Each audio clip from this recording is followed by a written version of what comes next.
Cara menguatkan jantung agar tidak pasang ring atau operasi bypass dengan pengobatan ala timur. Yuk kita bahas, tapi sebelum itu penting agar konsultasi dulu supaya tepat penanganan dan solusinya. Yang mau konsultasi sama saya silahkan pencet tombol plus yang ada di sini supaya komunikasi kita tidak dibatasi dan saya bisa membalas pesan dari Bapak Ibu.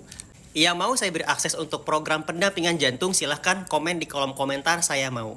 Bapak Ibu, berkaitan dengan penyakit risiko atau terjadinya plak di pembuluh darah itu berawal dari penyakit risiko.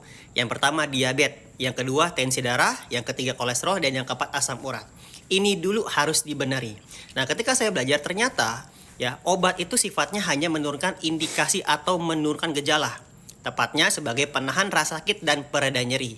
Oke, pasti akan kambuhan. Silahkan komen. Yang jantungnya masih kambuhan, silahkan komen di kolom komentar. Ternyata itu nomor terakhir.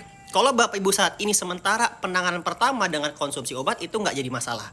Tapi perlu juga supaya kuat gak kambuhan kembali, perlu diatur hal yang pertama itu pola pikirnya dulu. Jangan sampai Bapak Ibu ini punya gangguan kecemasan atau anxiety. Atur lagi pola pikirnya, karena pola pikir yang tepat itu akan mengeluarkan hormon dopamin yang menurunkan tensi darah dan gula darah. Yang kedua, pola makannya.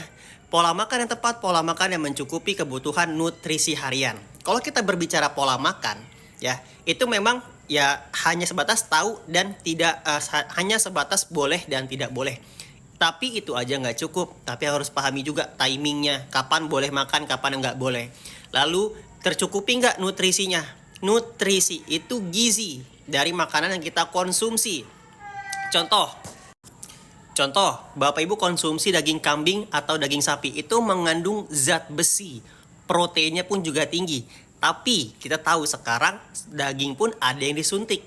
Akhirnya apa? Kualitasnya berkurang. Maka dia tuh perlu nutrisi tambahan untuk membackup, untuk mencukupi.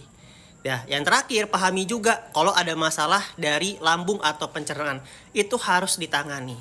Oke, yang terakhir baru atur lagi aktivitas fisiknya atau olahraga, dan yang keempat adalah jam tidurnya atau istirahat. Semua harus menyeluruh barulah terakhir. Kalau misalkan belum ada perubahan secara signifikan, masuklah nutrisi tambahan untuk membackup atau melengkapi. Silakan konsultasikan kembali yang mau konsultasi sama saya dan mau menjadi program penguatan jantung dengan nutrisi agar cegah pasang ring, cek di profil, hubungi saya. Terima kasih, kalau bermanfaat jangan lupa di-share.